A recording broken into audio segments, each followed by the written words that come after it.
Well, it's been a very interesting week. Baseball history. Albert Pujols hit number 699 and 700 in L.A. the other night.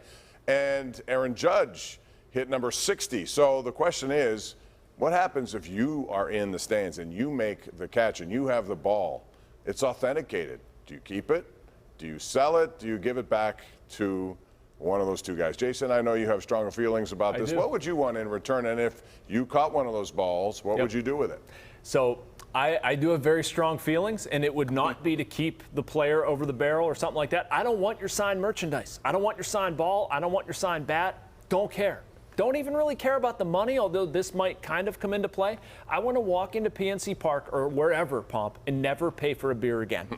I don't want to get loaded. That's okay. You can cap me at 3 or whatever it is. I never want to pay for a beer at a professional sporting event again. If I do that, then you can have your ball. What do you think you're getting in terms of actual financial value? What do you think you're getting? So your average concession beer, let's just call it $15. Yep. That would be a good pick. I'm getting ripped off. Okay, I'm aware. Sure. 45, I'm just saying I don't want to pay for beer. Let's say $45 max.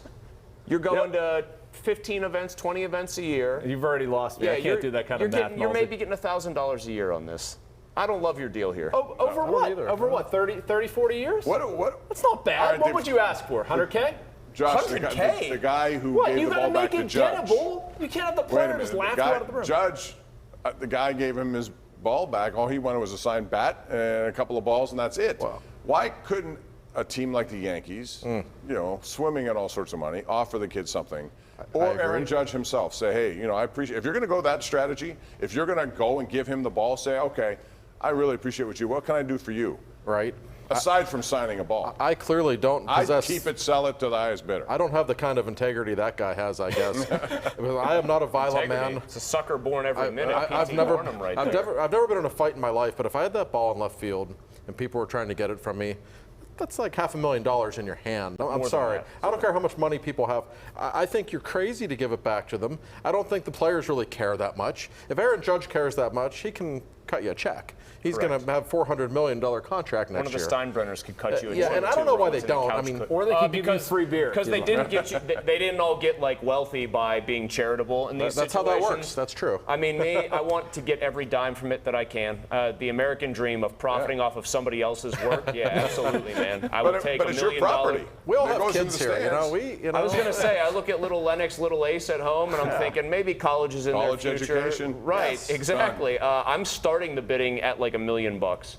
At least. And you might be surprised to go higher than that. There's some rich, egotistical guy out there probably willing to pay it. And I'm bloodless and cold about this. The team doesn't care about me in this situation, even if it's my favorite team. I'm just some paying customer. That's all. That's right. Why would I care about them or really care about the player's accomplishment here? It's my ball now.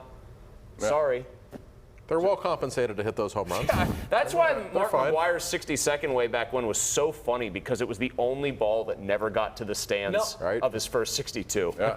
Correct me if I'm wrong. A fan has never made that ask, though. A fan has never said, "I want $100,000," or say like, "Name my price." Like, fans correct. Get caught They're always just like, "Oh, give me the bat, give me the ball, please." Aren't there people out there who have just all kinds of money and are willing to buy a piece of history? If you find them, they'll work. Sure, like Todd McFarlane, the Spawn guy, the comics guy. Here's why the three of us, and you too, Bob, like, here's why we think about this a certain way, although Jason, again, has taken the beer approach, which I do respect. Like, I don't know if I would actually do that.